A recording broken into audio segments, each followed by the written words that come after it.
You know, so a lot of people was like people in Nigeria, you know, because that video itself went viral. Oh, did in Nigeria. it? So people are like, oh, who's that? Shobo, who's that? Who's that? I said, oh, that's Leslie. That's yeah, For that's real? Leslie. Yeah. She was like, Niger, stand up.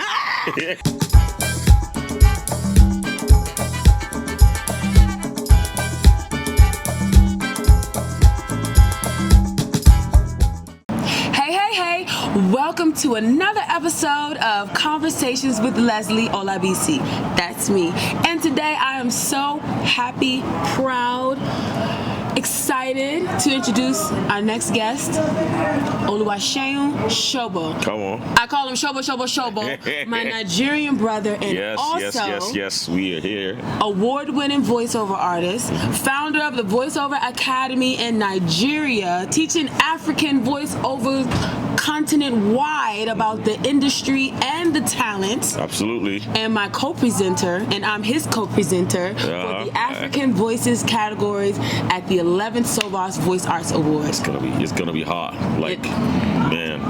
And I can't wait. I'm so happy to have you here. Thank you for coming through to the first edition of the LOV Suite. I love it here, man. I love it here. I love everybody. I love the vibes. You know, Leslie has always had that spirit. You know, that lively spirit. You know, that vibe. You know. So yeah, I'm glad to be here. And I just want to say thank you for inviting me. Yeah. Thank you for coming. Yeah. Thank you. Thank you for being a friend. Yeah. So, all right. So let's take it back to in Nigeria and in the voiceover industry. Right. How does it compare the difference between in Nigeria and in America? Like the experience from the talent's point of view. Right. From the talent's point of view, I would say that, of course, I was talking to a coach at some point, and the person was telling me that, you know, America is the capital of, you know, voiceover. Like, this is where. Oh, really? Yeah, that's what the coach was saying. He's an American coach. Makes sense. But I was like, yeah. Well, I may agree to that, but trust me, with Nigeria, I can speak English, I can speak Pidgin, I can speak Yoruba, I can speak Igbo, I can speak Hausa. You know, that's flavor. You know, that is quite you know, it's just like it's like you get into a pot, you know, and you can take whatever you like. You want a fish, you want chicken. You know, that's me. I like a little bit of everything. Yeah. Even though in America, you know, that you have the southern accents and the rest of that, you know, different, but it just seems the same. It still feels the same. Like the flavors feel the same. Yeah. But compared to America, of course, we look up to America for a lot of things in terms of advancement. But in terms of our authenticity, I love it with Nigeria. I love it. Yeah. You know, just look at Afrobeats, the way Afrobeats is going now. Yes. That's how even in the voiceover industry in Nigeria, people are progressing. And I mean, this year we had 2 productions from Disney and Cartoon Network. Nice. Actually, in what state? Featuring all Nigerian cast. What? Yeah. What shows are these? Yeah. There's Iwaju. Iwaju is on Disney Plus. It's playing now. Yeah, it's playing now. Like my children watched it like 2 weeks ago. Yeah. Really? Yeah. There's Iwaju and there's Iyanu. Iyanu is coming in 2025. Iyanu. Yeah. Oh, shout out to Network. Iyanu, my nephew. Yeah. That's my nephew's name. Yeah. So it's amazing. It's like things are happening, and these guys are earning dollars in Nigeria, and they're like, man. This is good. This is good living. This is good, you know. Nigerian culture and American dollars. It's beautiful. That is the perfect marriage. Thank you. So wait, you had said something. You reminded me. Oh, the voiceover industry in Nigeria, wasn't it like 2 years ago that they passed a law where there was no more foreign voices allowed in advertising or something like that? Yes. So they passed that. There's a body called the Archon. Archon is basically for advertising, and they passed the law that says that no foreign voiceover artist, you know, can come do stuff in Nigeria. But I felt like it was. I mean, it was always like that. Like, nobody was. So it wasn't overrun by foreign. They say that there were a lot of foreign artists, you know, doing work, but that was not true, you know, because if they were really in the industry, they would know that a lot of Nigerian Nigerian voice artists were doing stuff. But I think what happened was because when they are doing global campaigns, for example, from maybe the brand is in America or Germany, right? They'll probably give the voice to, and if the campaign is coming to Nigeria, they'll probably give it to an American or an English person. So they were saying, you know what? If you're doing global campaigns and you want to localize it to Nigeria, then make sure a version with a Nigerian but voice. a brand who is any brand who is sensible will say, yeah, I want to reach these guys, so I must use a local voice. Right. You get what I'm saying? So but that made a lot of rounds. We were talking about it everywhere. You know, I mean, it was okay to me, but for me, I was like, what if the jobs you're getting now, like those guys working and making dollars, what if the guys in America just say, you know, okay, we don't want you. So how you guys gonna feel about that? I'm gonna be honest with you. When I saw that, I thought it was kind of cool because it does seem like when I was in Nigeria, when I go to Nigeria and I'm looking at, if I hear ads, right. It's like maybe there's a British tinge in the accent, or it just seems like the when it comes to the arts that they kind of favor. Not just not Nigerians, but Nigerians mixed somewhere else or schooled somewhere else. Like there has to be some element of foreign that it seems to. So I thought maybe it was just a sense of pride kind of thing, which I thought was kind of cool. Like make sure that you know bring the dollars here first. For me, I think that it could have just been, listen, use more of local voices, right? Yes. That's what I would have expected. Yes, use more of local voices, because even Nigerians over there, some of them sound British, right? Yes. They sound British because Nigeria was colonized by the British. By the British, yeah. And every time when you hear Nigerians speak, they speak clearly, you know, clearly and like British people. British, yeah, y'all learn British English. Exactly, you know. So that's why, you know, even when you listen to ads, you hear actual Nigerians who live in Nigeria who speak British English, right? Yes. So what they should have said was, make it more local. That's the point I was trying to get to. We want the local people to really feel it. So that when you're getting that influence, you know, when you're just like how they're always talking about representation on TV and what you hear, that you're hearing it and you feel pride in your own sound. Exactly. Because my mother always told me one reason why she didn't teach us Yoruba, outside of the fact that both of my parents are not Nigerian, my mother only, was that when she was growing up, they were like, you know, in school it's only English. Yeah. And so that's why my mind was like, there's this kind of catering where it's like, and then she comes here and she's speaking Yoruba and then like making fun of her because it's so, but you know, eventually it gets better. But yeah, so that's interesting. So now you're in Atlanta. Yeah, I'm in Atlanta now. Yeah. How's that move been for you? Well, been tough actually, because, you know, it wasn't my plan. Like, oh really? Yeah. So my wife got a job here, and American dollars. Yeah, she got a job here. She was doing a master's. Got a job here. When she got a job here, in fact, she hadn't graduated. She just finished lectures, and she got a job. And we were just coming to America just to visit, and you know, I and the girls, we have 2 daughters. You know, we're just gonna come and just say hi. Oh, great, that was good. And then the day we were landing, she said, I got a job, and they're fighting for me. So we're like, oh, great. So the lawyer says, hey, you can't leave. If you leave, you might not be able to come back. You know. That was how, you know, I just had to be here for 2 years. I couldn't do business. I couldn't do jack. Yeah. Until you got the official. Oh yeah, I got the exceptional talent visa, which I am on now. You know, so exceptional talent. Yeah, I'm an exceptional. Forget award winning. We're just exceptional talent. Legally, it has been legally determined by the United States of American government. Yeah. Exceptional talent. The United States government thinks and believes that I have extraordinary ability in voiceover. Yeah. Exactly. So much so that you can relocate. No, but that's cool. So let me ask you. So you've been here for 2 years, and then everybody else joined you over the summer?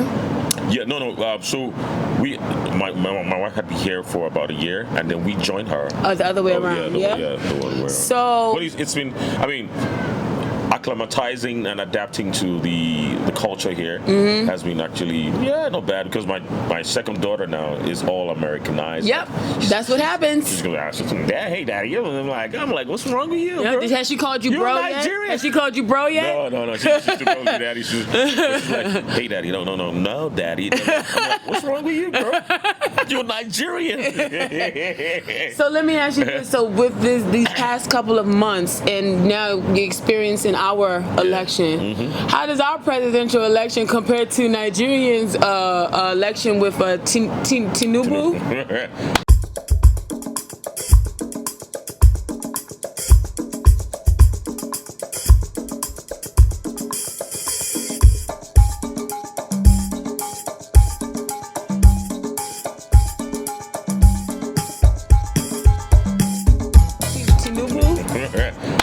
And now we have Trump. What's the difference? Leslie, what are the similarities and what are the differences? This is Conversations with Leslie or LOVStudios. I'm gonna be very careful here. Be careful, because we want to keep working. We still want you to be an exceptional talent. Yeah. So I think, for me, I've always said it that the respect I have for America is because of the systems that work, right? It's not perfect here, but the systems work, and which is the challenge I have with my country. We have so much talent, we have so much gifts, but the system is not structured very well. Yeah, it's not well structured. Like, if somebody does something, there must be a repercussion for that. For example, if I drive with a license that isn't working or that isn't good, there's a repercussion in America. A cop can just find me or give me send me to jail. Yes. But in Nigeria, I could just run and just the system. If once we begin to have a system that works, like without anybody's influence, not because I know this guy or the father is the president is my father or is my uncle and I can call him. Everything should be my merit, right? And if something should happen to you, and there must be, if somebody comes to steal my stuff here, right? And we catch the person must do jail. Some consequences. So that's the challenge. These guys come here and they see a lot of the things that happen here. They see the trains, they see the cars, and so it bothers me that when you come here and you go back, what exactly are you thinking, right? We need to make things better for our people back there. That's why when I started the Voiceover Academy, I had experiences, and I didn't want younger people to have those experiences. So I started the academy to start teaching them how to do the voiceover business. And people are doing so well. People are doing so well, getting jobs internationally and nationally, right? So that's what it's all about. Yes. Make a difference in the lives of people. Legacy. Legacy. And create a system. Now, America, the Voiceover Academy is still running actively, That's what systems are all about. Yes, when you have a strong structure, and then it can just continue on until as you go to the next thing. So for the next thing, what are you planning? How are you planning to impact the voiceover industry next? So for now, we're starting what we've called Dive.vo. Right? Dive.vo. Yeah, Dive.vo is called Diversity Voiceovers. Basically, that's a short form for Diversity Voiceovers. And basically, what we want to do is try to bring voice talents together of African descent. Yes. Right.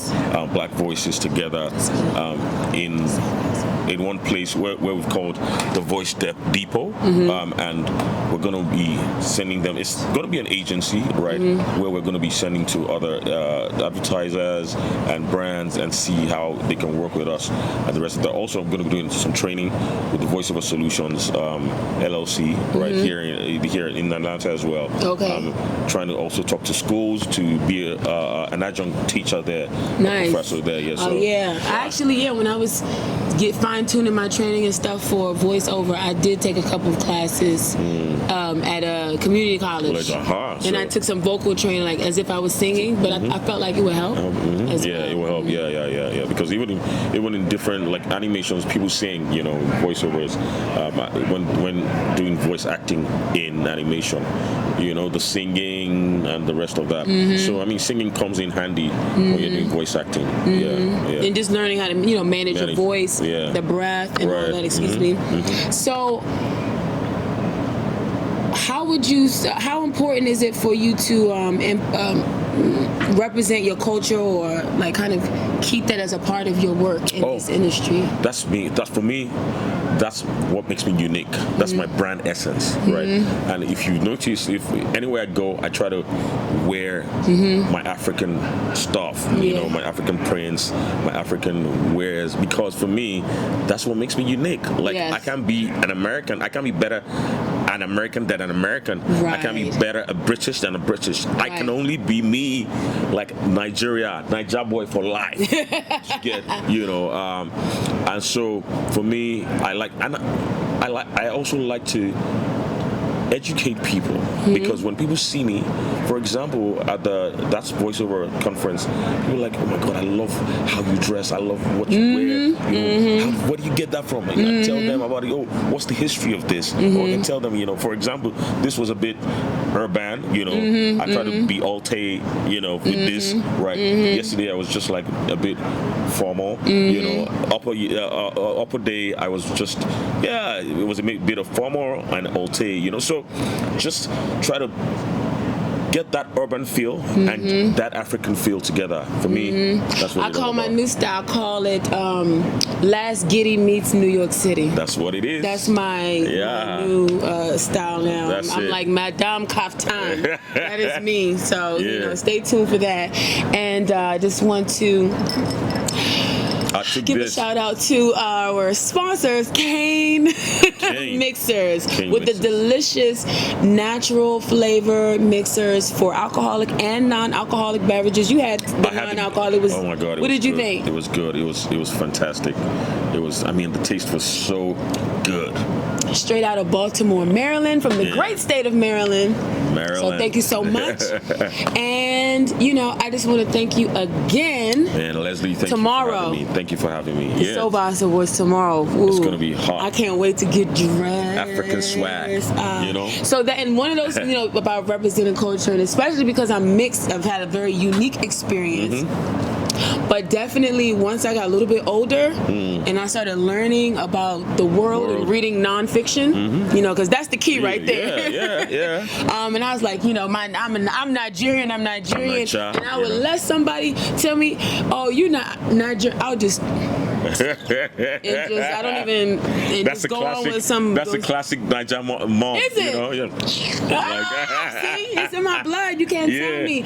So one of the things, that's the reason why my stage name is Leslie Olabisi. Yeah, because I want the world. To know. Let me tell you something. There was the year I won the Voice Arts Influencer Award. Yes. So when I was going to get the award, there was you said something. You said, "Niger, stand up." So a lot of people was like people in Nigeria. Because that video itself went viral in Nigeria. So people are like, oh, who's that? Shobo, who's that? I said, oh, that's Leslie. That's Leslie. She was like, Niger, stand up. I was so proud. So everyone was like, who's that? Who's that girl? Who's that person hailing us?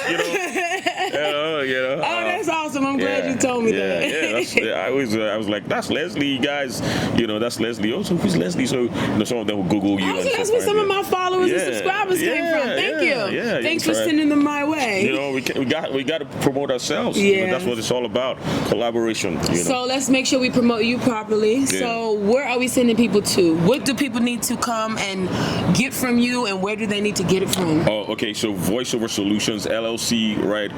If you want to get trained, you want to get coached, in terms of voiceover or your voice generally, because one of the things that we just created now is what we've called voice training, voice and communication training for caregivers, in the healthcare sector, people that take care of people, how they talk with empathy and the rest of that. We're doing that as well. Okay, that is important. So Voiceover Solutions LLC is a training firm where we train people on how to use their voice better. Like that. And then we now have the agency Dive.vo, which is also a wonderful agency for just voices of African descent, right? And there's one more coming but that one I'll keep as a secret. All right, so we'll put it dot. When it launches, you're gonna hear it. You'll hear about it on LOV Studios. Yeah, for sure. LOV Studios. Sure. LOV Studios. Shout out to LOV Studios. Keep it locked. The LOV Suite. Yes. Keep it locked on LOV Studios, and make sure you subscribe like now. Like subscribe now, like right now. Have you done that? Yeah. I love you. Yeah. For outstanding commercial, TV, or streaming best African voiceover, the nominees are Chilu Lemba, Access Bank, here for you. Chilu Lemba, Pick and Pay, where fresh ingredients take center stage. Oluwafemi Olubade, GT Code Food and Drink Festival. Come, let's eat together. Oluwafemi Olubade, plural code. Unlock your potential. Be borderless. Oluwaseun Shobo, Wakanao Summer Ad. The Voice Arts goes to Chilu Lemba.